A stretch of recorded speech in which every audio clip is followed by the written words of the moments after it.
So first, I just wanted to thank you for the opportunity to speak. I think it's a wonderful initiative that you have going on here. It's always important to have communication and to share your experiences and stories with other people, especially during the most formative years of your life, really, during your PhD and then coming out of your PhD. So I'm honored to be here, and I'm very happy to talk about my journey. So there was already a nice introduction, so I appreciate that. This talk will be, it won't be very formal. I'm really going to be frank and open and talk about my life and my experiences and a little bit about research, but not that much about research, and some of the lessons that I've learned along the way.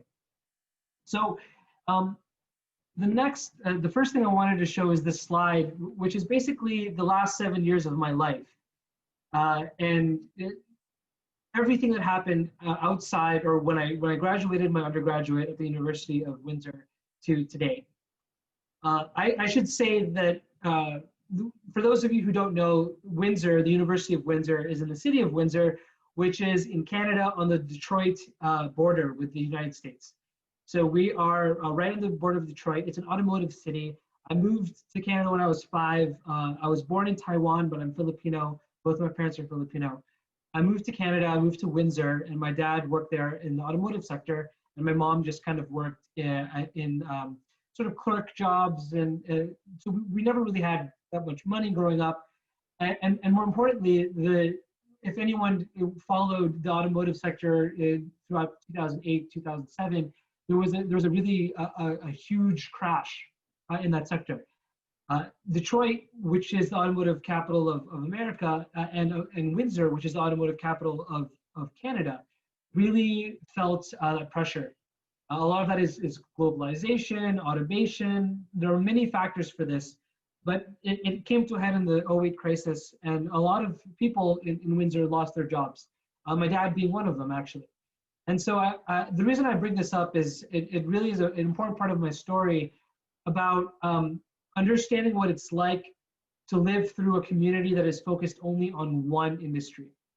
And when I look at today, and when I look at a lot of the Rust Belt cities in America, and a lot of the cities and communities in Alberta, in Canada, when I think about oil and gas and petrochemical and these sorts of industries, especially places like in Canada and Alberta, in the province of Alberta, where their livelihoods are really tied to this one industry, I see that the struggles that people are facing with that transition.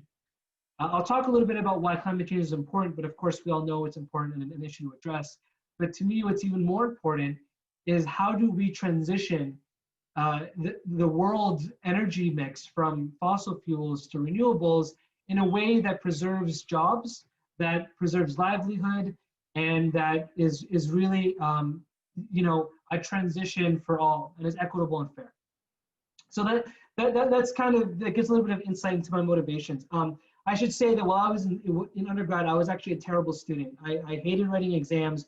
I almost failed my organic chemistry exam because I was too busy playing StarCraft with my friends and going out to bars and stuff. I was a terrible, terrible, terrible student.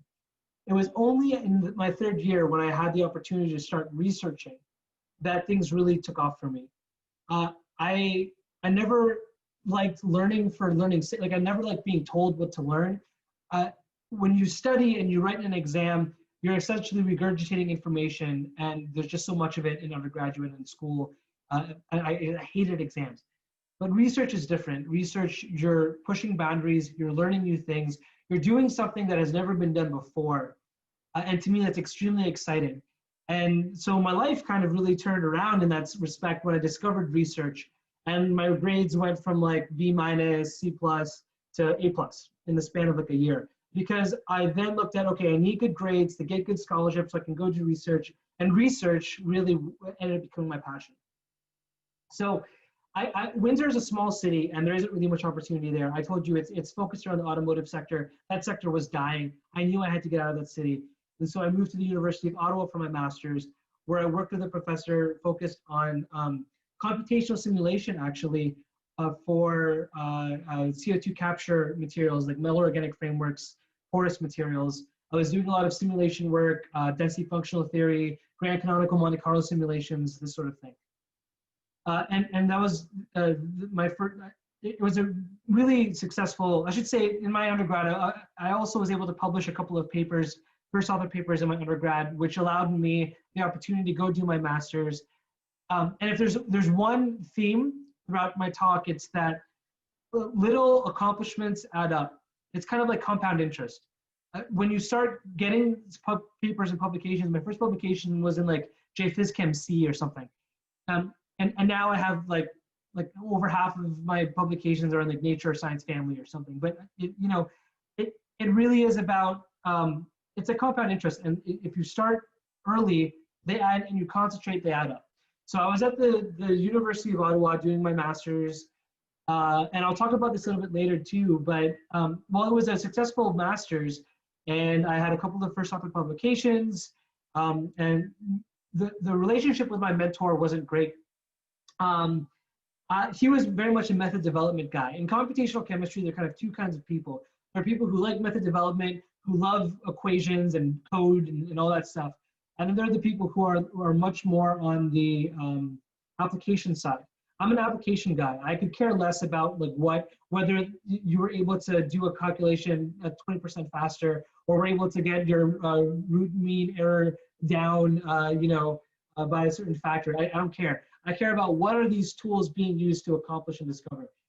So one of the key lessons I learned in that experience was pick your mentors wisely and make sure that you pick mentors that align with what your interests are and align with your personality. Actually, that master's supervisor, in Canada, the way that it works is you typically apply to a master's. I know in the States, you apply to a PhD right away and you start right after undergrad, but in Canada, you would typically apply to a master's and then you transfer to a PhD after 2 years, or you go do a PhD somewhere else. I actually approached my supervisor to do, my master's supervisor at the University of Ottawa, to do a PhD, and he said, no, I don't think you're good enough to do a PhD with me. So that was a huge turning point, one of the big failures I thought in my life. After a lot of consideration and talk with my friends and my family, I said, no, fuck that guy. I want to do a PhD. I'm not going to let him tell me I can't. So I applied to every university that is better than University of Ottawa, and I got accepted to a bunch of others. So I got accepted to University of Chicago, University of Toronto, McGill, and Imperial College London. And then I ended up going to the University of Toronto, where I ended up working with Professor Ted Sargent. And then that's when things really took off, really because Ted is, he runs a research group like a company. He is an extremely intelligent person, not from only an academic standpoint, but from a business standpoint. And he takes that and he teaches people and he mentors people and he gives you the space to go do things. So I finished my PhD in 3.5 years. And in those 3.5 years, every summer I went away for 4 months. In the summer of 2016, I went to IBM and I did an internship at IBM for 4 months, and I ended up publishing 4 papers there. And I was actually working on something completely unrelated to my PhD studies. I was working on large-scale simulations for biomolecule interactions with metals, specifically for point-of-care sensing applications. So you can have nanostructured electrodes that you bind DNA to with, and then when you have a target molecule, you can have that target molecule bind to that DNA on this nanostructured electrode, and that will change the frequency and the response of an electrical current. So depending on whether it's bound or not. And you can essentially detect different diseases, different biomolecules in blood, et cetera. You can detect, for example, coronavirus using this method. And so that was what I was working on there. But I was doing simulation on the interactions between DNA, biomolecules, and these metal electrodes. The way that I got that internship was actually, and this is another lesson that I think is really important, that communication is really, really key. The reason why I was able to get that internship, which my professor actually hadn't done internships like this in the past, was immediately when I started in his lab, it was clear that I knew how to speak, I knew how to create good PowerPoint presentations, and I knew how to write well. And so my professor's always looking for funding. He had actually sent me in January of 2016 to IBM to essentially pitch them to fund our group, to go and give an overview of what research we were doing and see if there was an opportunity for funding. IBM said, well, we're a research lab. We normally don't give money. We ask for money to do research, but we like what you're doing, so why don't you come do an internship for us? So because of my ability to present and communicate the research that was happening in our group, I was able to leverage that into an internship at IBM. And this was at the TJ Watson Research Institute in New York. And for those who don't know, that's where Watson was invented, and actually a lot of things were invented there, like STM, scanning tunneling microscopy, and a bunch of Nobel Prize winners were there and stuff. So it was a really exciting, interesting opportunity. In the second year of my PhD, I ended up going to the University of Berkeley for an internship for 4 months in that summer. And I worked with Professor Peidong Yang, who's a materials chemistry professor who's working on CO2 conversion, same with me. So I worked half of my time at the University of Berkeley and half of my time at the Lawrence Berkeley National Lab. And that gave me an insight into what it's like to work in a national lab setting, what it's like to work in, and it was a tremendous experience. Again, I leveraged that opportunity through CFAR and through a funding opportunity and application through scholarships. What I ended up finding out there was, up until this point, by the way, I was hired in Ted's lab to do mainly computational work. If there's anyone here who does computational research in an experimental lab, you know that you're rarely ever going to get first author. The first author person is the one who does the experiment and gets the result. So after I came back from IBM, I asked Ted to focus more on experiment. And so that's what I did. I transitioned from doing computational work to actually making catalysts. And I'll tell you about my research in a minute. Going to synchrotron, like at light sources, like the Canadian Light Source, et cetera, to do high-powered X-ray experiments to look at in situ characterization of catalysts. So I did some of that work when I was at Berkeley. And then in the summer, in the third summer of my PhD, I went to Toyota Research Institute, where again, it's coming full circle, but then I worked on computational models to develop artificial intelligence algorithms for the discovery of fuel cells and batteries. TRI is Toyota's offshoot company based in Silicon Valley that is focused on using AI for self-driving labs, for robotics, and for advanced materials. They recognize, again, in the automotive sector, they recognize that their future will be not only just cars, but mobility. And with Japan having a very aging population, their robotics piece was looking at how we can use robotics in the home so that people can age in place longer and won't have to go to to nursing homes and things like that, which again is very relevant considering, especially in Canada, the largest number of deaths when the pandemic first started were actually in old care homes and nursing homes. So these were the three internships that I was able to do. And I got that internship again because Ted had sent me out to TRI to make money for the lab or to generate a funding project. We didn't get that funding project, but they said, hey, we'd like you to come do an internship. Now, aside from all those internships where I'd spent away from my PhD, I was also doing research, publishing papers, which I'll talk about in a moment, and competing in the Carbon X Prize. So for those who don't know, the Carbon X Prize is a $20 million competition, global competition to capture and convert the most CO2. And when I first started my PhD, after my first Nature paper, we applied to the X Prize, not thinking we would get it because we're so low TRL, ended up getting it. And then for the next 2 years, essentially, I was helping to lead funding opportunity, generating funding, going out to venture capitalists, getting our name out there, but finding partnerships for scale up and all of that stuff. And I'll talk about that more later on this talk. And then, so you may be at this point in my life, in my career, I was publishing all these papers, and I always thought I was going to be a professor. It's what I wanted to do, and for a long time, because as I said, I'm in love with doing research.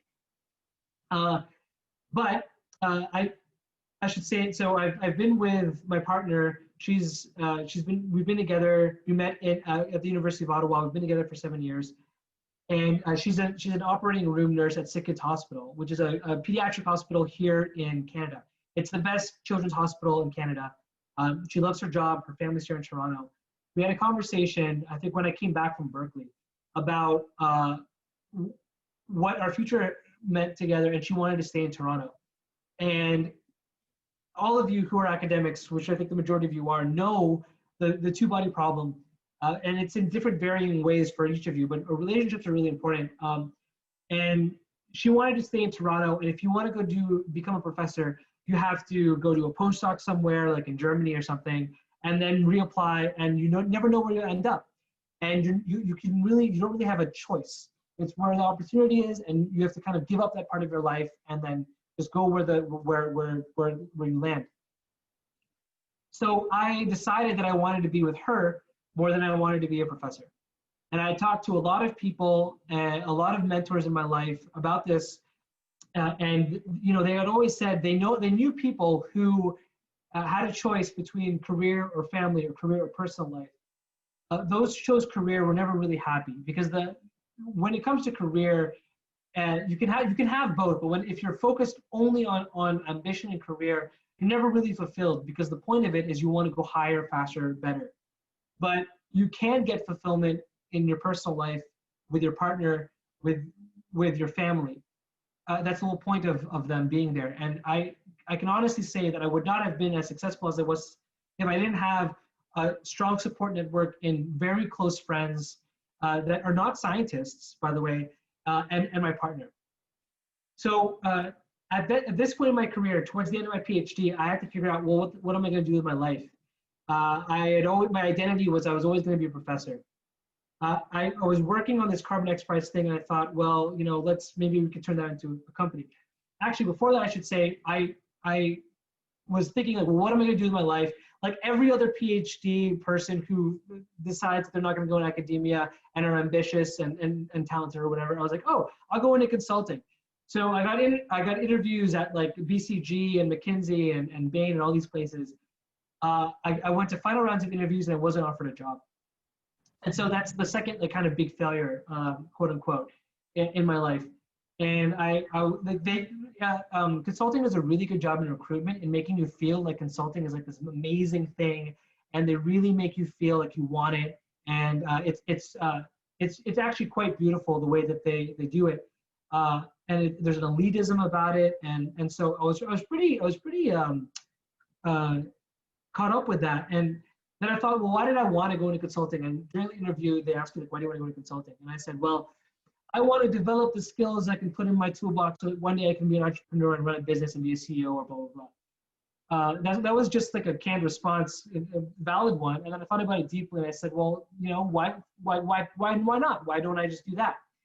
So towards the end of my PhD, that's when I started thinking about developing the technology in the X Prize into a company.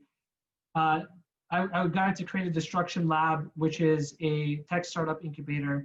I got into Next 36, which is also an entrepreneurship incubator. Started talking to VCs, all this stuff. And there was one catch. The underlying intellectual property, the patent around that technology was owned by a company, Total. My professor is really good at making money, if this hasn't been clear yet. And we had gone with a funded project with Total, which is a French energy company, to develop technology for CO2 conversion, and had preemptively sold the IP rights to them. So with this intellectual property, it was owned by Total, but the vice president of research and technology projects at Total was kind of like a mentor to me. We got to know each other through the research, and so I was able to negotiate like a royalty-free, non-exclusive license to the patent, and things were looking really good. We were talking to venture capitalists. We were building our business model canvas. We were thinking about commercialization, go-to-market strategy, beachhead markets, all this fun stuff. Then around the same time, my name came out on the Forbes list, and I could talk about that process and like how that happened. Really, like, I applied, I filled out a questionnaire, had no idea what was going on. list came out, and that's when I found out I was on the list. So honestly, and there hasn't really been much follow-up since. Well, I can talk about that a little bit later too. So my name came out on the Forbes list, which I thought was awesome because it gave me some sort of notoriety and it could help me raise money for the startup. And then this position at the NRC came out, which was a program director position. I applied to it, quite frankly, not thinking I would get the job because I thought I was too young or inexperienced to do it. And I also applied to it to put leverage and pressure on my professor to commit to the startup. Because at this point, he'd been kind of hot and cold. 1 week, he'd introduced me to CEOs of his previous startup. And the next week, when I'd ask him to sign on the cap table to make this thing official, he'd be a bit hesitant. So I had a conversation with him and others other professors who were part of this project. And I expected, I went to them and said, hey, listen, I have this potential opportunity at NRC. If we don't commit to this startup, I'm going to go do that. And I expected them to say, no, we'll commit to the startup and we'll go. But actually, they said, the technology is too early. We need to develop it more in the lab. It's not ready for the market. And I was a little bit heartbroken, honestly. I felt, well, I had worked it up in my mind that I was going to be this great, big, successful entrepreneur, this new tech startup guy, the next Elon Musk of Canada or whatever.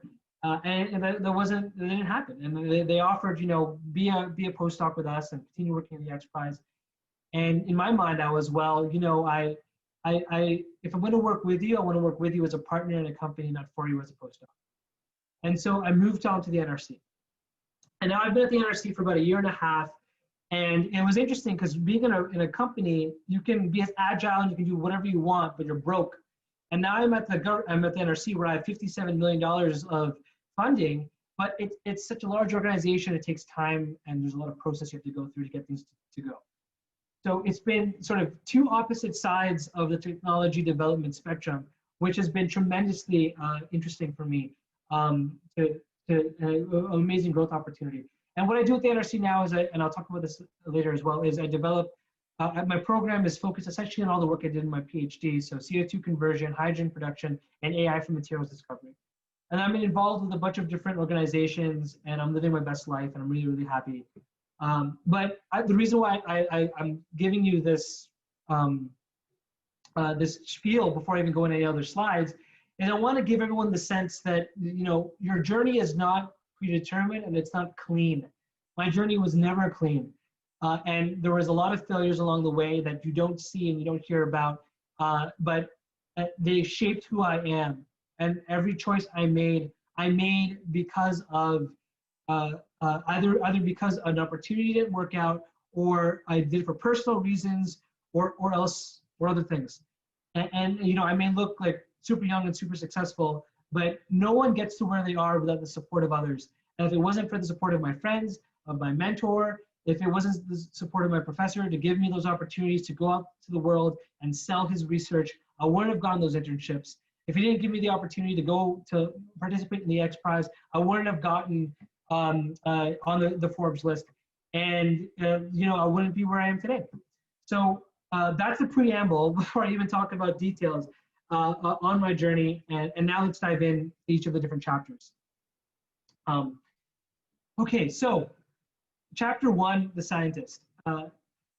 What am I working on, or what did I work on, and why does it matter? Well, we all know climate change is important. I'm not going to belabor this point. It's beyond the pandemic, the single biggest challenge humanity faces, I believe. And not only is it the single biggest challenge, but it's also a slow burn. Whereas the pandemic was a massive shock at the same time, the effects that we're feeling from climate change today are lag effects. They're effects that we're seeing from emissions that happened 10, 20, 15 years ago. So we're not even feeling the effects of the increased CO2 emissions that we're emitting today. And to make things worse, we're running out of time. So in 2011, we kind of already exhausted 50% of our carbon budget to meet our 1.5 degree or 2 degree actually increase by 2045. By 2045, we can only, our carbon budget is really 1,000 gigatons or 1,000 billion tons of CO2 that we're, as a species, are allowed to emit. In 2011, we're already past the halfway point, and we're on track. I don't know if anyone saw, but in New York City, in Times Square, there's like a clock, that has like 7 years and some number of months and some number of days. It's a countdown clock for the amount of time left before we exhaust our budget to reach 1.5 degrees Celsius or below. So that's the amount of CO2 that gets released in the atmosphere that will result in warming that is 1.5 degrees higher than pre-industrial revolution temperatures.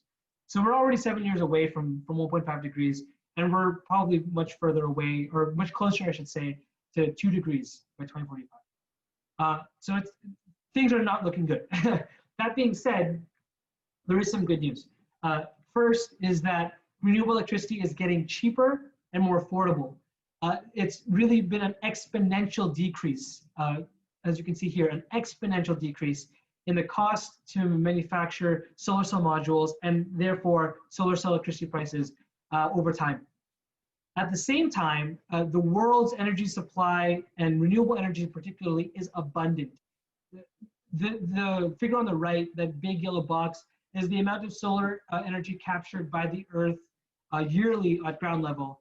And that is almost an order of magnitude more than all of the energy available in the ground. That's the reserves of coal, of oil, of natural gas, and uranium. And our world yearly energy consumption is just a small fraction of that.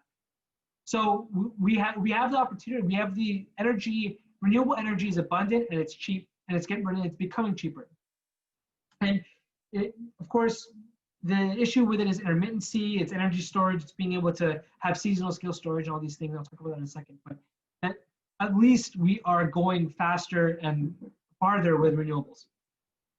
Second is that carbon capture technology is maturing.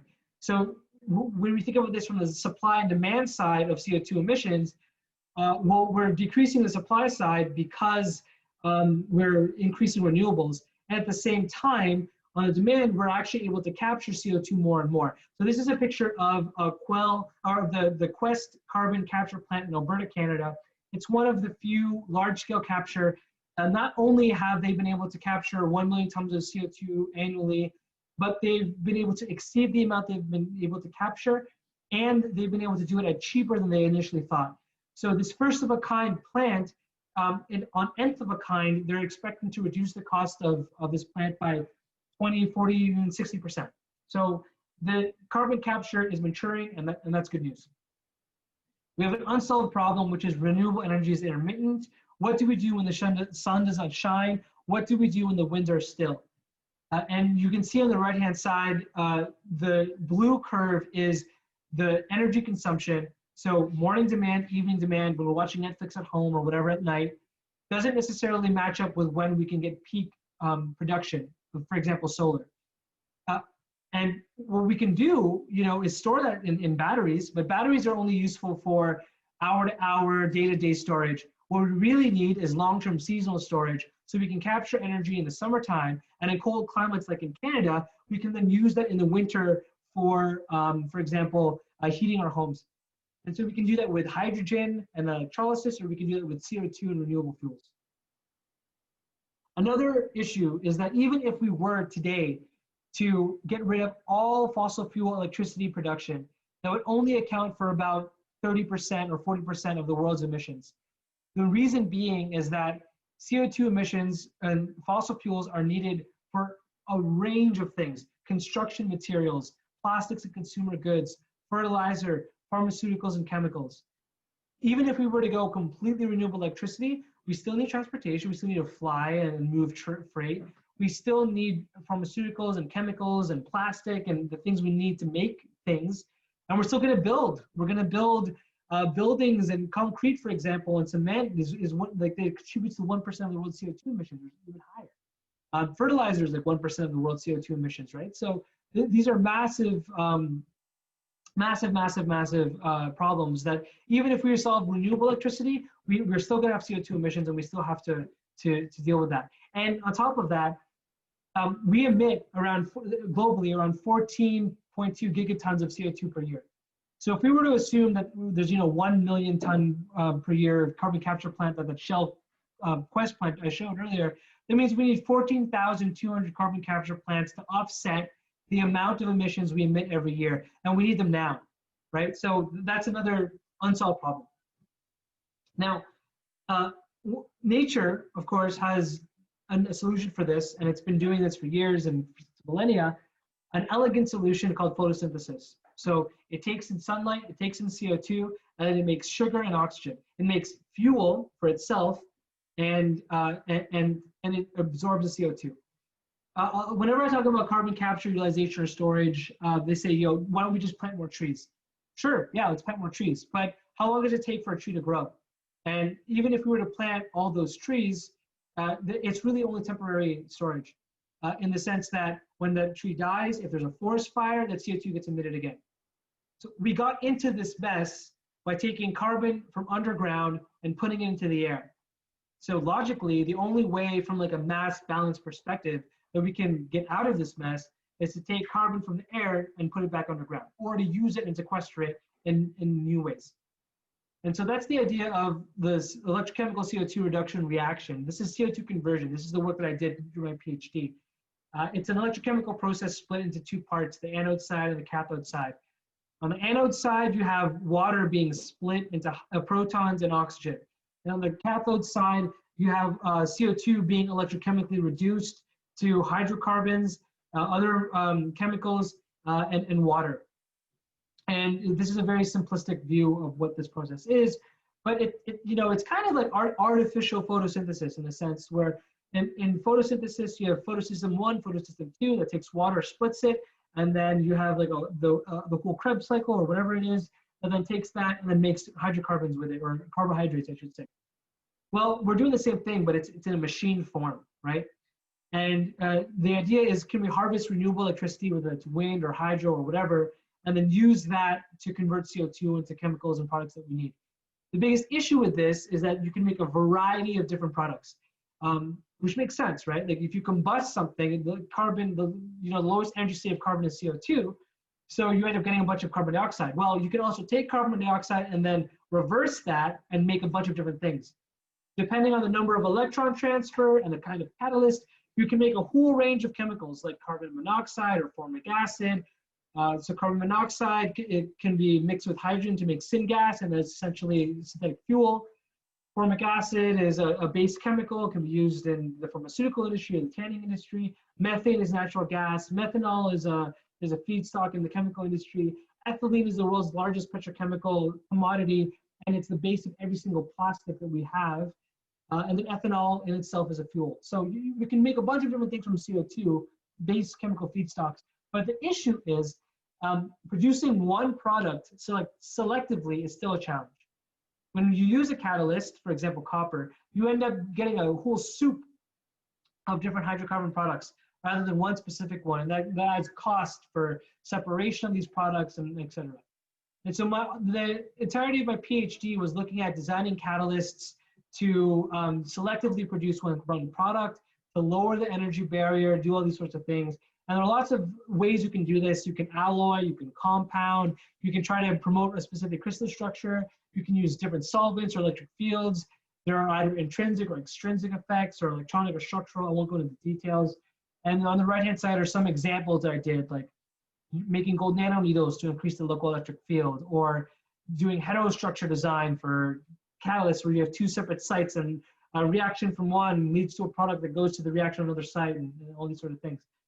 I'll just give one example from my PhD, one paper, which is my first Nature paper, which is gold nanoneedles for CO2 production. And we essentially made nanostructured gold needles that on the tips of these needles had a higher concentration of electric field, which was actually able to help promote the conversion of CO2 more selectively. And so what does this look like? On the left-hand side is bubbles forming of carbon monoxide, which is the product, in an aqueous solution. And it's forming very rapidly because on the left-hand side are nanostructured gold needle catalysts. On the right-hand side are just electrodeposited gold, sort of more rounder catalysts. And so you can kind of see the difference in rate by using a nanostructured sharp thing versus a round thing. And basically my entire PhD was looking at nanostructured shape of things and how they affect catalyst rates and how we can convert CO2 and how we can make products and all that stuff. So my scientific career so far, these are the topics that I worked on. CO2 reduction reaction, oxygen evolution reaction, which is the anode side, hydrogen evolution reaction, fuel cells, biosensing.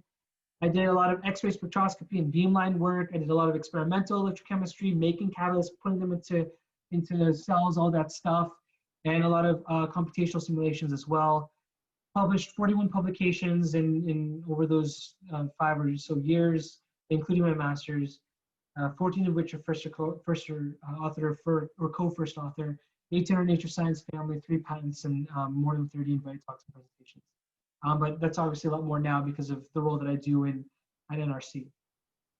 So I talked a bit about my journey as a scientist, and I'll talk a little bit later about lessons learned from that, and how to publish in like high impact journals, like how to that's a ridiculous amount of high impact journals, right? How did I do that? Well, it's all really, I learned it all from my professor, and it's, I'll give strategies at the end of the talk on how to do that. Okay, so the second chapter of my life was the almost entrepreneur. I already gave you the sort of high level notes in the beginning of what that journey was like, but to be a little bit more specific, this is the size of like our lab cell. It's about the size of a Rubik's Cube. When we started all of this work, we were really working at it, at a lab scale size. And the X Prize is a 20 million competition. There were 10 finalists worldwide, split across 2 streams. One stream was a coal burning power plant in America, and the other stream was a natural gas burning power plant in Canada, in Alberta. And the idea was that you would apply, and then you would scale up your technology and actually demonstrate on at a pilot scale at one of these 2 locations. And so our technology was essentially validated experimentally by a third party. We worked with a company, one company and then another company to actually build this out. And we scaled from sort of small to really, really large. These are the finalists of the Carbon X Prize, and we're the only one that was looking at electrochemical CO2 to ethylene conversion technology. Some of these people were taking CO2 and putting it into concrete. Some of them are making aggregates or methanol or other fuels. Some of them were making methane or carbon nanotubes. We were making ethylene, CO2 to ethylene. And so, as I said, when we started, we were really just at like milligrams per hour production, very small. This is research, right? This is fundamental R&D research. And so what you're seeing there is sort of like a cell. There's 3 compartments. The one closest is your cathode. The one in the middle is like where your membrane rests, and the one in the far end is your anode. And what you're seeing on the slide is you connect electrodes to each side, and you run a current through the system. And what ends up happening is that current allows for the electrochemical conversion of CO2 within the reactor. We applied, to our surprise, we got to the semifinal round. In that semifinal round, we were able to apply for funding with the Ontario government, and we got $500,000 to scale up our technology, which we partnered with Xerox Research Center Canada. We essentially contracted them to build out this unit. And to give you a sense of size, on the right-hand side is the size of the electrochemical stack. The small unit is the same unit you saw before, but the size of a Rubik's Cube. The large electrochemical stack is maybe like the size of a really large PC or like a small mini fridge. And then that electrochemical stack fit into this larger skid, which includes a balance of plant, your electrolyte, your pumps, your gas flow, all this stuff. And that was about maybe 6 feet or 7 feet tall, 8 feet long, and then 2 feet deep. And it was on wheels, you can move it around and all this stuff. And so that was, we did this order of magnitude increase. We were able to demonstrate 7.5 kilogram conversion of CO2 per day. So we went from milligrams per hour at the small lab scale to 7.5 kilograms per day of production. And again, there's a lot of stuff I'm not covering here and talking about. It was a huge team effort. And so I'm not going to go too in depth into that, but so we were able to do that, and it actually got us to the final round of the X Prize. And that was around where, towards the end of my PhD. And so towards the end of my PhD, then we were looking for the next partner to help us build out. We approached Zayton, which is a company that basically builds pilot plants for people. And I helped to set up a collaboration, raise more non-dilutive funding, all of this stuff through grants and other things to demonstrate here at the Shepherd Energy Center in Calgary, at the Alberta Carbon Conversion Test Center. And the goal is to do 2 to 5 tons per day of conversion. So we went from milligrams per hour to kilograms per day to ton per day. And to do that in a span of just a few years is one, it's ridiculous. It's like borderline impossible. But two, the only reason we're able to do it is because we had no idea what we were doing, and we had no idea really how hard it was going to be. And that naivete is like strength, because if you know too much about something, then you psych yourself out and you think you're not going to be able to do it. But we just went in, we solved problems as we went, and now my former team is there converting CO2 at like a ton per day level and demonstrating and competing the Carbon X Prize, which is fantastic. And I still keep close contact with many of them, and I'm very proud of the work I did with them and the work I continue to do today. Now the third chapter of my life, which is the director. For those who don't know what the NRC is, we are the federal lab system. We are Canada's government labs. We own and operate 22 national labs. We employ close to 4,000 scientists, researchers, engineers. And we're kind of like if NIST and the DOE national labs, and we're all under one umbrella. That's what we do. And we do research on a whole range of topics. We started off, we're over 100 years old. We started off in 1916 as basically the go-to place for industry to do R&D because they didn't have the capability or capacity to do it. Then when World War II came, we focused on helping in that effort. Did a lot of work on research on aviation, on radar technologies, on bio weapons and all this stuff. And then after that, we focused to space during the space race. The Canadian Space Agency is actually an offshoot of the NRC. So some of the first Canadian astronauts ever were NRC employees. And then it's digitalization and globalization, AI, et cetera. Today it's climate change, and even more pressing is COVID-19. So at the NRC, we do research on a very wide range of things. I'm in the Energy, Mining, and Environment Research Center, but there are 14 different research centers, which are essentially divisions in a company that work on everything from aerospace to astrophysics to security and disruptive technologies to digital technologies to precision medicine to COVID-19 vaccine. And we do work for Canadians. So we do work to improve Canadian lives, which means that we're not doing it necessarily for revenue generation, but we're doing it for the impact to Canadian industry and Canadian people. An example of this is our Digital Technologies Research Center does a lot of work with Indigenous populations to help preserve their language. So think about, I'm oversimplifying this tremendously, but digital tools like a Google Translate for Indigenous languages where they're spoken and there's only like 500 people who speak it. Can we preserve that? Can we use digital tools and help develop digital tools to preserve that? At EME, we do a lot of work for our Department of Transportation, our Department of National Defense, on electric vehicle battery testing. An example, we have an extreme battery lab where we'll test it at extremely cold climate conditions so that the Department of Transportation will know what to rate cold climate and where to do planning for electric vehicle stations and all this stuff. And then for the Department of National Defense, we'll shoot batteries and vehicle batteries with machine guns and see how they explode or whatever, and then do post-mortem analysis and materials analysis to do that kind of work. So that's the kind of stuff that we do at the NRC. My program is focused on, it's a new kind of program. It's called the Materials for Clean Fuels Challenge Program. And it's a mission-oriented, goal-driven program. I'm trying to develop technologies to decarbonize Canada. When I was hired, that was the goal. Develop new materials to decarbonize Canada, which is a very vague and broad goal. That could be anything. That could be solar cells, lightweight materials, window materials, anything. So the first thing that I did in my new job is I looked at what were the sectors where GHG emissions are expected to increase. this is a graph of GHG emissions from 2005 to 2030 in the different sectors in Canada: waste, agriculture, buildings, electricity, etc. Most of them are decreasing. Some not by much, but at least they're decreasing. Electricity is decreasing a lot because we've outphased coal.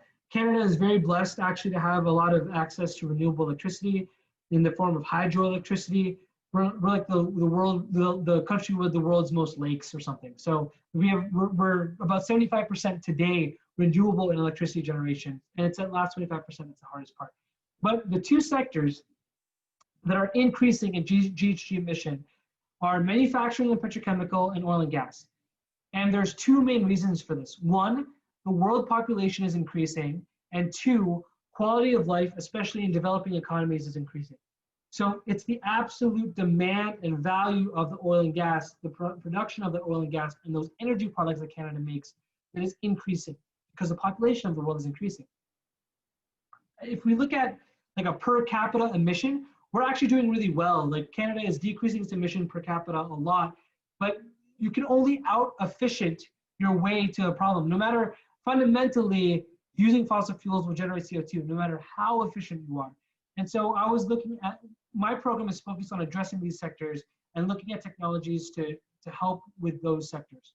And we're not the only ones in the world. For example, the rest of the world have been making these targets for 100% net neutral by 2050. Canada committed at the end of last year to net 50 by net zero by 2050. Germany and a lot of Europe really did the same thing. They invested $9 billion in a long-term renewable hydrogen strategy that was announced this summer, and the UK is investing $100 million in innovation for direct air capture of CO2.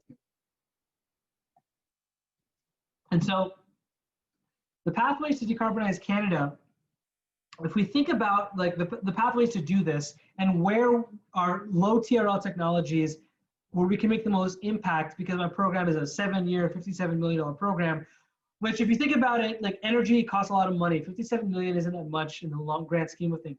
You could spend 57 million on building one plant, like pilot plant, right? So in order to make the most of our money, the goal of my program is to focus on low technology readiness levels and help get them out of the lab into a prototype stage. And when we look at the pathways for decarbonization, in green are technologies that exist. Decarbonized energy like wind and solar and batteries, these are technologies that exist. At this point, we have the technology. It's really a matter of political will, of financing, etc. But the two sectors where we do not yet have scalable, ready, market-ready solutions are zero-emission transportation fuels and decarbonized industrial processes. We still have a long way to go to reduce the cost to make zero-emission transportation fuels like renewable fuels from CO2 or hydrogen, and industrialized, decarbonized industrial processes. So the vision for my program is this. It's closing the carbon loop. It's capturing CO2 either from flue gas or direct air capture, and then using renewable electricity to convert that CO2 into decarbonized industrial chemicals like ethylene and the like, and zero emission transportation fuels like ethanol, etc.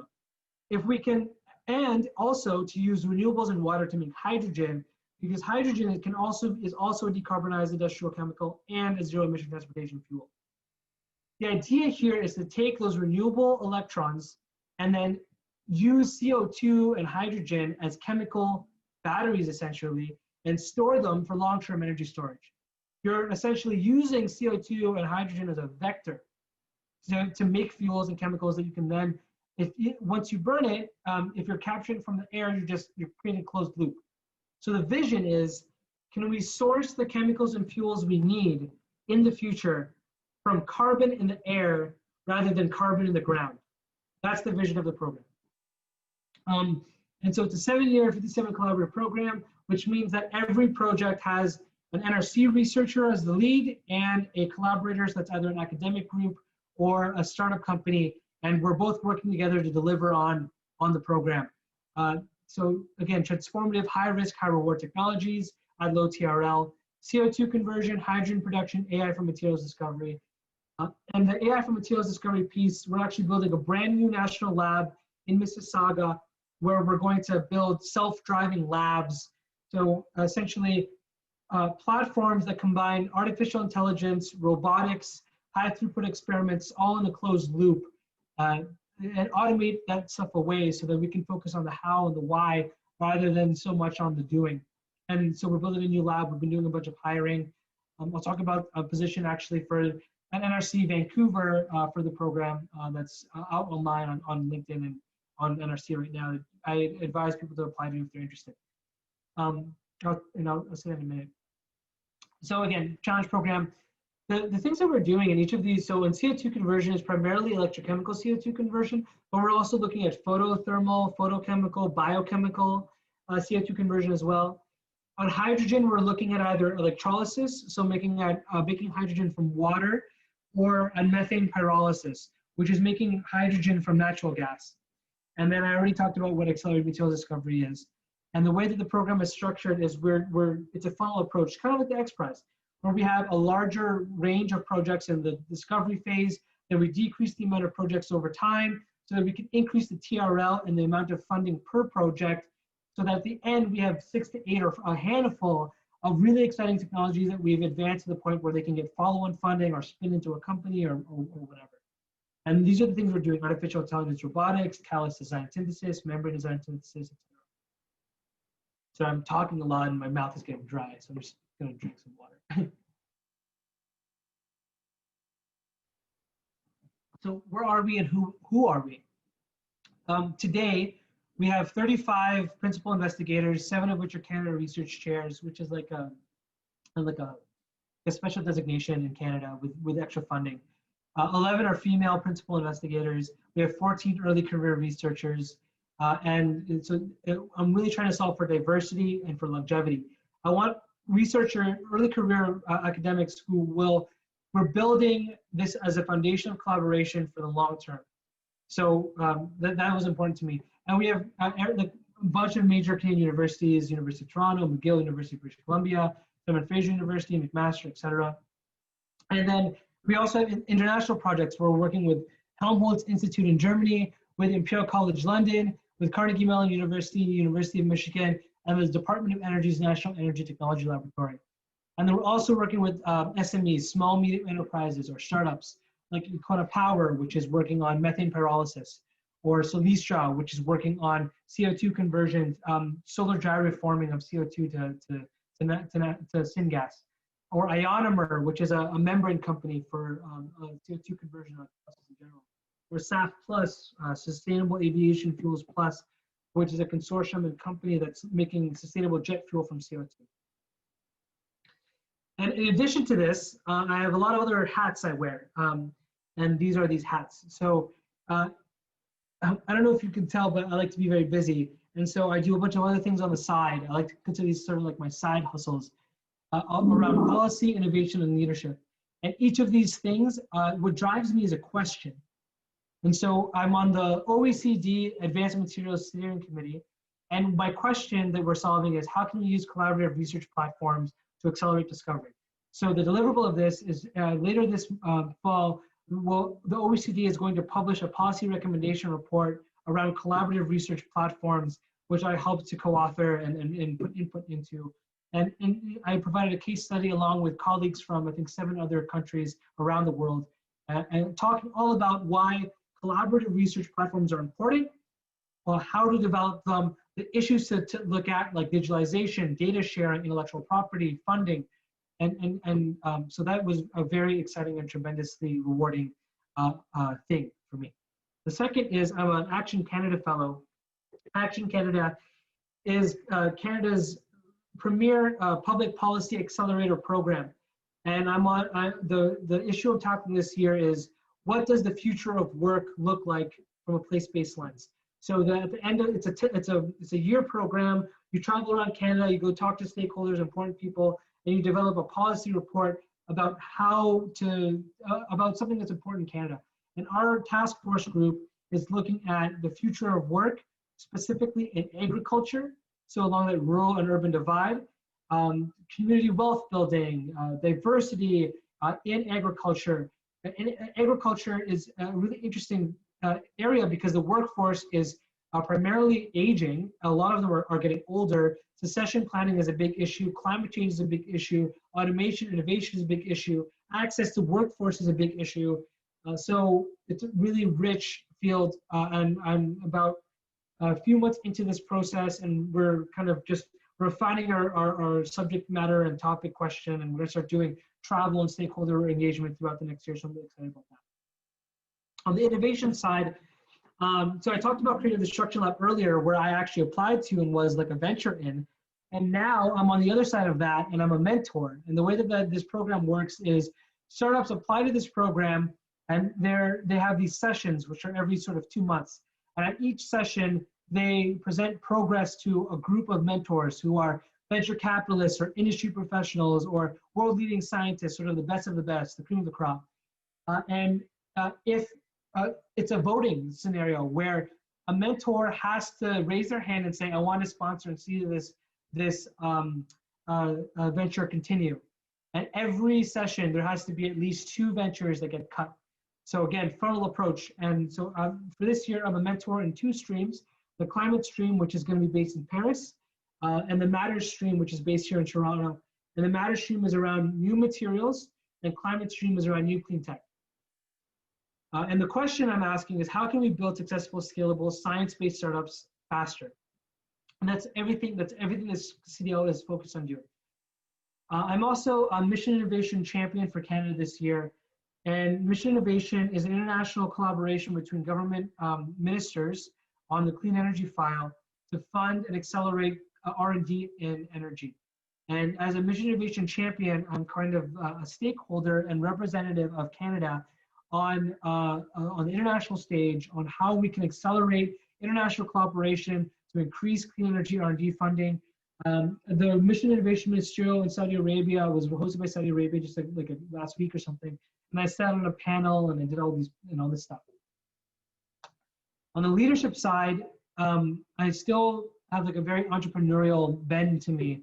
And I could totally see myself going back and trying to start another startup one day. But on that side, I'm a vice chair for the board of directors for CMC Research Institutes, which is Carbon Management Canada's research institutes.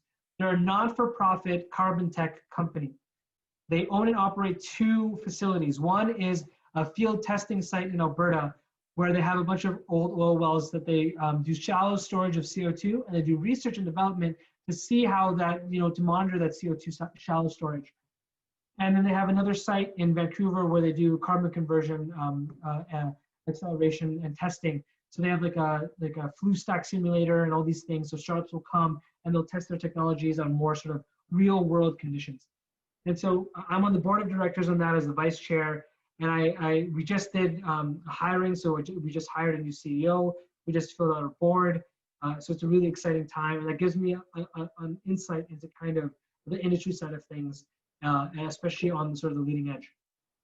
And then just recently I was asked to join a Polestar Under 30 Advisory Board for Forbes Ignite, which is like this thing by Forbes to look at how can they convene thought leaders to address large societal problems. Polestar, which is an electric vehicle company, posed this question: how do we increase electric vehicle participation and adoption by the society? And so I'm doing some work with them, thinking about how to address that topic. Okay, so that's all the stuff I do. In addition to all of the sort of presentations and advocacy and op-ed writing and all that other stuff. So what are some lessons I've learned today that I hope to share with you? One, my 20s were by far the most important time of my life. There's this wonderful book. It's called The Defining Decade. It's by Meg Jay. She is a clinical psychiatrist, and her specialty are people in their 20s. It's an amazing book. I really recommend you read it. And a few stats from that: 80% of life's most defining moments happen by age 35. 70% of lifetime wage growth happens in the first 10 years of a career. Personalities change more in our 20s than in any other time. Your brain actually grows 3 times the most in 3 times in your life. The first is when you're born, the second is in puberty, and the third is in your 20s. The first is developing those neural links, or just learning. The second in your puberty is sort of establishing the connections that will define who you are. And then the third stage in your 20s is hardening of it. So the 20 now is, if there's something you don't like about yourself, change it now, because it'll just become that much harder. I'll give you an example. For my job, I have to learn French. Canada is a bilingual country, and I have to learn French. I don't know any French. It's extremely hard for me to learn French, but it's I can guarantee you in 5 years it'll be even harder. So your 20, make the most of your 20s. It's very important. So important reflections on my journey, on what I've been able to accomplish. First, follow your heart, and what I mean by that is follow your passion, what you care about, know who you are as a person, what you value. I'm a romantic. I've always thought I've been as a romantic. I consider myself like Ted Mosby in How I Met Your Mother, right? So that a key defining pivotal moment in my life was deciding I didn't want to become a professor because I wanted to be with my partner. And I do not regret that for an instant. I actually think that in academia, you build an empire, you are really quite closed off. And if you really want to make big impact in the world, you can make impact as a professor by training the next generation and by publishing important research and pushing the boundaries of research. But how much of it is going to lead to a GHG emission reduction? How much of it is really going to save the world? It's the technology developers, the policymakers, the financiers. These are the people who would make the change in the world. And so I've learned that when the life, this talk is about a world beyond academia. There is a massive world beyond academia, a massive world. And the skills that you make in academia will give you a leg up on everyone else, but you have to be able to market yourself and communicate that. And my perspective is just so much richer and fuller outside of academia than I think it would have been in academia. There's this typical stereotype of the ivory tower, right? Of this professor who's stuck up in their ivory tower. They have no idea what the real world is like. And to a certain extent, that's kind of true, especially for those who are like very traditionalist, who are thinking about saying the same thing for 30 years and never change. That's not. It's an important life, and if you want to do that, do that. But I've always been a little bit more ambitious. I've always been a little bit more about impact. And so for me, my values are: I want to make an impact on the world. I care about the people, and I want to know that what I do matters. And so follow your heart. Find out where your values are. Find out what's important to you. If it's making money, go make money. Right? Like, there's nothing wrong with what you value. There's no wrong or right about it. Just don't be an asshole and don't pollute the world, and then hopefully you can be successful. But just know who you are and be genuine. Second, mentorship is really key to success. I would not be where I am today if it wasn't for Ted Sargent, if he didn't mentor me, and if I didn't have that really personal connection and relationship with him. I've learned so much from him about time management, about conflict resolution, about leadership that I did not get from my master supervisor, and that I use and I learned today. The mentors I have in my organization are amazing, and they give me the opportunity and the growth and the flexibility to make waves. So I can't stress it enough. If you're looking to go do a postdoc somewhere and you want to do, and you're trying to find a topic, it's not even what you do. It's not even where you go. It's the person you work for. The person you work for is the most important thing. I cannot stress that enough. Third, it's better to have goals than have plans. I hope you got from my first slide how messy my journey has been, and that's not by design. It's just kind of like how every failure is an opportunity, blah blah blah blah, which is true. But most importantly, it's important to think about setting goals for yourself rather than plans. Because if you set strict plans, life never goes according to plan. No one expected a pandemic, right? So if you set a plan and it doesn't go your way, you'll be disappointed. But if you set a goal and you remain flexible with how you achieve that goal, you always have something to shoot for, something to reach, and you'll always, even if the plan doesn't work out, at least you'll progress and you move forward. failure is so important for growth. I failed so much. When I was in undergrad, my marks were terrible. And so I wanted to research because I thought I gotta go do something in my life. I started researching. I went to professors within the University of Windsor, and I got rejected 3 times before I found a professor who would take me on, and that was computational research. And that professor that took me on, I volunteered for that professor. I didn't even get paid. I volunteered my time. I made like a CV in like a unique way, like because I didn't really have anything to show at that point. So I made a CV in the format of a Wikipedia article to show how creative I was, and he thought it was cool, and it got me in the door, and my life like changed, right? And that was a huge failure. The master's professor said I couldn't do a PhD, and he didn't believe in me. Uh, I didn't let that stop me. That was another huge failure. I was pretty let down by not getting into consulting, but now that I know what consulting really is, and I see like how much they're worked for, and they're like a cog on this giant machine, and I'm like actually very happy I didn't get accepted into consulting. I wasn't successful. And I think I'm in a better position. Like people will go to consulting and they'll go get a directorship afterwards. I skipped all that, and now I'm a director, so I'm super happy about that. The startup, I thought that that was in the cards for me, but then now I look at startups and the energy space. It takes like 10, 15 years to like even make any. Like it takes so long, and you have to sacrifice so much of your life. And I think my professor was really looking out for me and being honest about it not being ready, and I respect and I appreciate that. And to be frank, like there's so many things that can happen that this opportunity I have right now, I feel like I'm making more impact rather than being one startup trying to make money and change the world and like potentially not working. I can fund startups and develop technologies and work with academics to make new startups.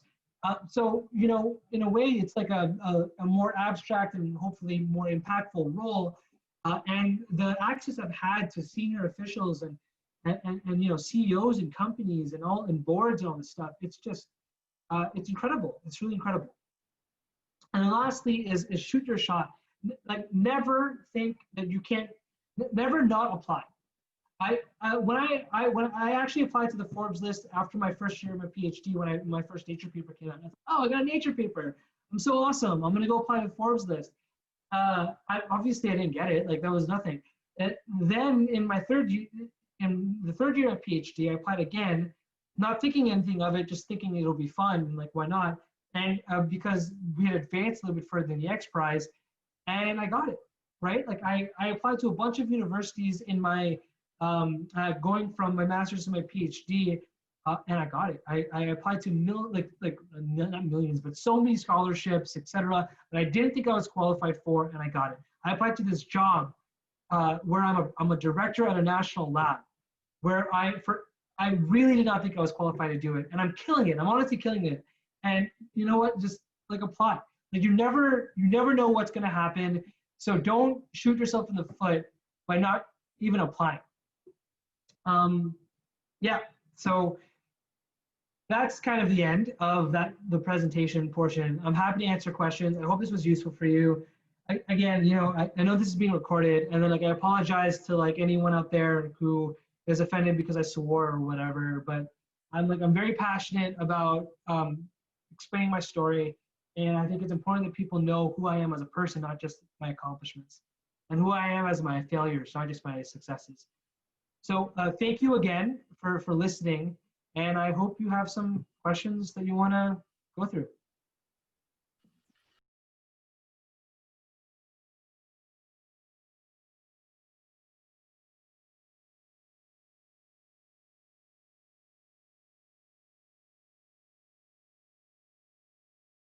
Sure, thanks. Yeah. Can I ask the first question? Yeah.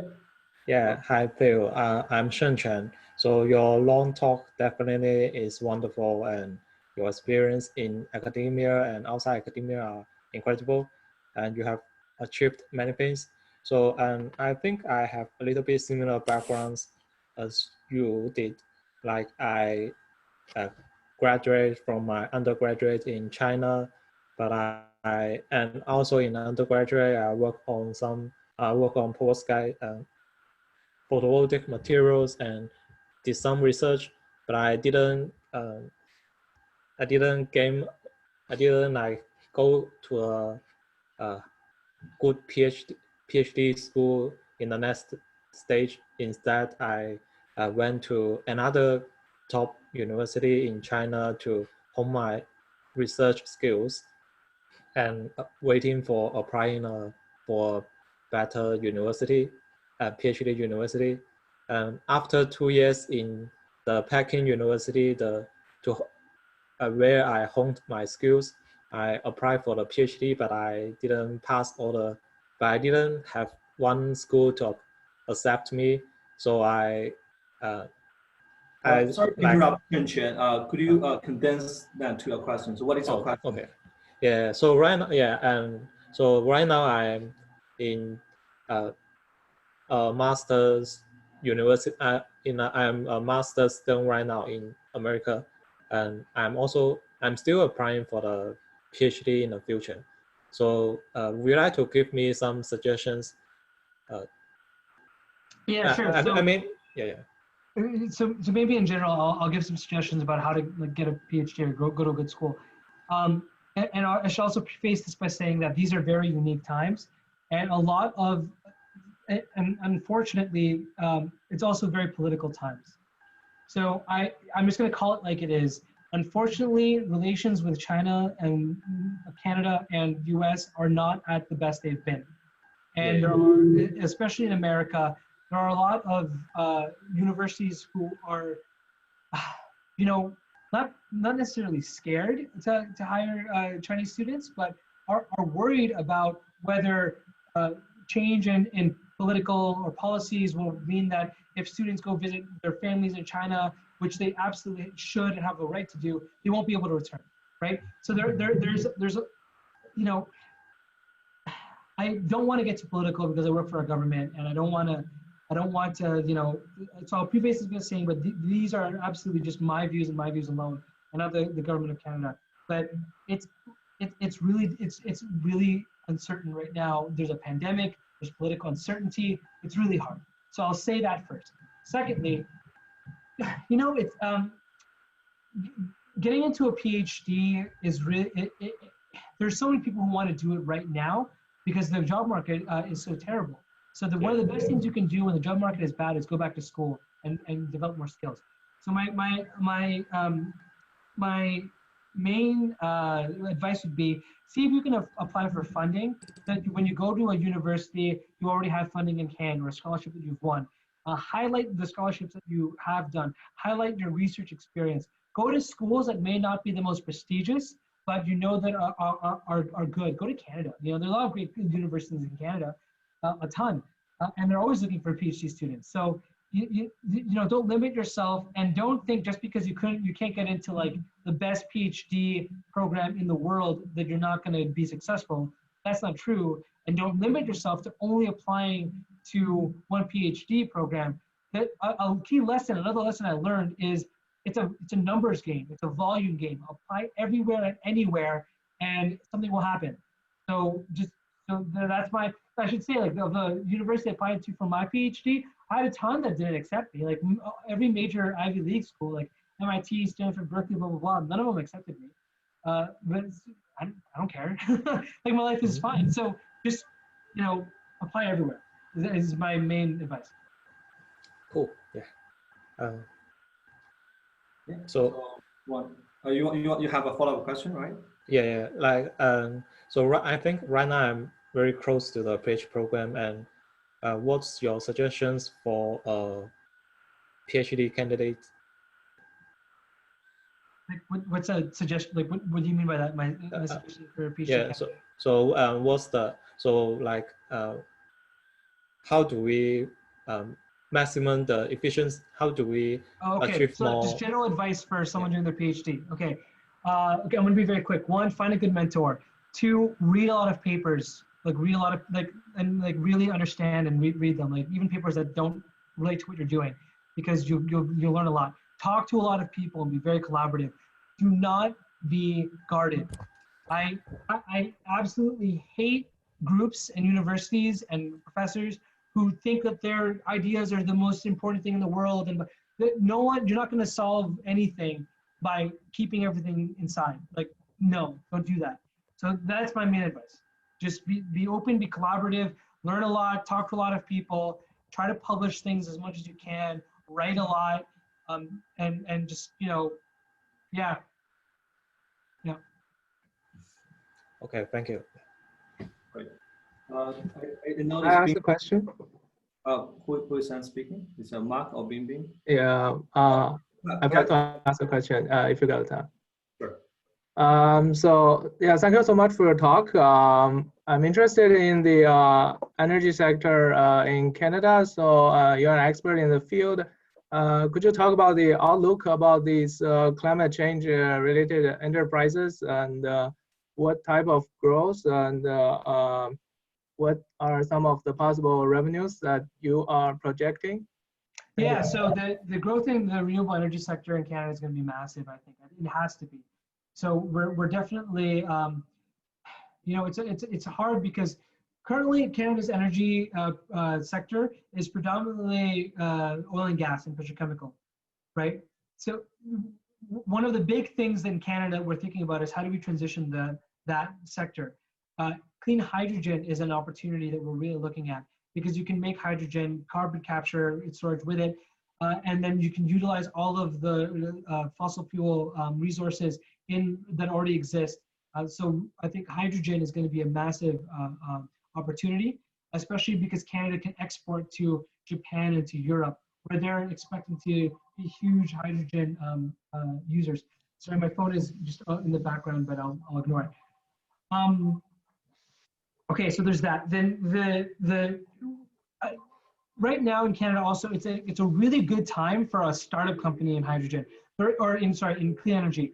There is a lot of opportunity and funding available for companies, small companies who are in clean tech. So I don't have an exact number for the market size or cap or anything like that, but I can tell you that it's absolutely going to grow and it's the future. Thank you. Okay, I saw Bing Bing has a question. He raised his hand. Yeah. Please go ahead, Bing Bing. Hi, Phil. Nice talk.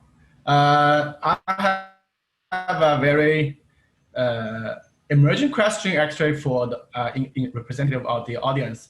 Like, can you share some useful advice for the first timer proposal writing and the grant applicants? People like us, like a young scholar, young academia guys. Yeah, absolutely. It's a great question. So number one, find out what the government is funding. And what I mean by that is go online, look up DOE, and find out what their main priorities are. You should always be running your grants in relation to what is the big thing that people are looking at and where is the funding available. So don't just write a grant on what you think is interesting or what you did your PhD or your postdoc on. Write a grant tailor-made to a funding opportunity and tailor-made to something that people care about. That's number one. Number two, be very quantitative. Figure out, get a scope of what your equipment will cost. If you can get into detail on line item and include an appendix of, I need this specific equipment and it'll cost this much money, do it. Try to think about how the HQP, highly qualified personnel you're hiring, well, what do they look like? Where are they from? Are they master's students? Are they postdocs? Are they PhD students? Talk about equity, diversity, and inclusivity. You talk about how you want to hire and have a gender balance. You want to have visible minority representation. You want to have all of these things involved. That's really important. Well, I don't know about America, but in Canada, it's really important. You want to be able to write a proposal that, as a funder, I can say, I know what the outcome will be. So you want to write a proposal that will say, at the end of this, we will have accomplished this, or we will have enabled this, or we will have trained this many students, or we'll have been able to do this. Always have an end goal or deliverable in mind. It's not enough to have interesting science. You have to show what your impact will be. Cool, thank you. Anyone wants to speak to Phil directly? If not, we would read the question from chat box. All right. By the way, Phil, do you think it's possible to extend this to 10 to 15 minutes more? Because unfortunately, I have a call with my director general immediately after this. Okay. All right. I would just be Right. Quick. But my email is out. You have my email. Feel free to reach out to me on my email or LinkedIn. If there are questions, you just want to chat, I'm very happy to make time. So. All right.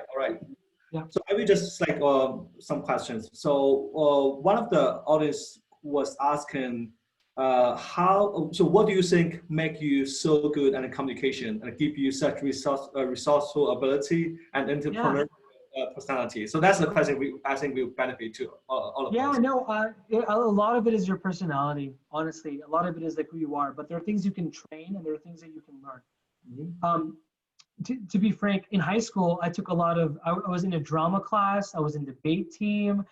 I was very comfortable public speaking, and I continue to be very comfortable public speaking. Communication, just like any other skill, requires practice. So my advice to you is talk about your research to people who don't understand what your research is about. Talk to your friends, talk to your family, talk to your grandparents, and talk to them about what you do and see if they can understand what you're doing. That's number one. Number two, read a lot of creative writing, actually. I read a lot of Harry Potter growing up, and it taught me a lot about creative writing. It taught me a lot about of sentence structure, complex sentence structure, a higher level of vocabulary. Read fiction, read things that are non-scientific, read a lot, because reading actually helps your communication as well. It's the second side of the coin. So that's my advice. Read a lot, practice a lot. All right. Do we have time for one last question? Yeah, of course. I'll keep going until I have to leave. Sure. So another person was asking, how can you be so productive? For example, only you enter several months and touch papers, and looks like incredible efficiency for the rest of us. Yeah. But so a few things on that. One, it's a lot of it about time management, and two, it depends on the kind of research. So while I was at IBM, I was doing computational research. It's a lot easier to publish papers in computational research because you don't have to go and wait for a lab. And quite frankly, I was working a lot. Like I worked a lot. Like I woke up, I started doing calculations, started writing papers, and again, a lot of like the efficiency and productivity is also a function of me writing a lot, which is a part of communication. So like learn how to write a lot, is write, and then you can like massage it later. And I have a very specific strategy when it comes to research, which is, what do you need for the MVP, your minimum viable paper? It's very easy in academia to think, I just need this other experiment, I just need this other thing. And you get down into this hole where you just keep doing more and more and more. And there's that 80-20 rule where it's like 20% of the effort gets 80% of the results. So do that. And like, and another strategy and trick that my professor taught me, even if you don't think the paper is good enough, submit it. Because oftentimes it's good enough-ish that you'll get back feedback from reviewers and the editors, and then use that feedback from reviewers and editors to improve the paper and then resubmit it. So it's always about that minimum viable product. It's a numbers game. It's what are the minimum number of experiments you need to do to generate your figures, to rate your paper, to go. And often what I would do in this process is I would make my figures as I went in the process. So the most important thing in my life is PowerPoint, because I make all my figures in PowerPoint, blah, blah, blah, blah, and it actually helps me keep on track. And your figure 1, your figure 2, your figure 3, your figure 4, or normally you should really only have like 3 figures, but anyway, your figures help to structure your paper. So how do you be productive? Write a lot, focus on your figures, think about prioritization over time, and push your minimum viable paper. So the minimum number of experiments you need to get a paper out. All right. Okay, I have to run, but this has been really, really great. Thank you so much for all your time. And if you have any other questions, just feel free to contact me on LinkedIn or email me or whatever. Thank you again, and have a good day. Yeah, thank you, Phil. Thank you. We appreciate your time. All right, thanks for the audience for coming. And so our last talk is 2 weeks from now, and that's going to be the announcement is going to be posted from our official WeChat account and the Twitter account. Just stay tuned, and hope to. And the And then next week we have a TM's talk, which also focuses on CO2 conversion, but in a more research, focus on the research itself. Yeah.